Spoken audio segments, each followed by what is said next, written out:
అవమానాలు వస్తే రాని, బజారు కీడిస్తే ఏడవనే, నిందలేస్తే వేయనే, ఎవరో ప్రేమించకపోతే పోని. నన్ను ప్రేమించి నా కోసం ప్రాణం పెట్టిన నా యేసయ్య ఉన్నాడు, ఆయన చాలు నాకు. నీకు అప్పులు ఇచ్చిన వాళ్ళు నేను రోడ్డు పాలు చేస్తారా? చెయ్యని.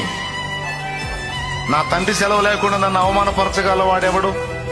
ఒకవేళ నా తండ్రి నన్ను అవమానానికి అప్పగిస్తే తప్పనిసరిగా నన్ను దీవించి తిరిగి మళ్ళా నన్ను ఘనపరుస్తాడు నా దేవుడు.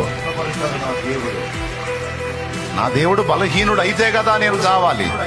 నా దేవుడు బలవంతుడు, నా తండ్రి బలవంతుడు, నా తండ్రి శక్తివంతుడు. నేను చావను. నీ మాటలకు లొంగిపోయేంత పిరిగిదాన్ని కాదే దయ్యమా, యేసు నామములో. నీ పిల్లలు మాట వినట్లేదు, నీ పిల్లలు నిన్ను ప్రేమించట్లేదు, నీ పిల్లలు అర్థం చేసుకోవట్లేదు, ఎందుకు బతకాలి?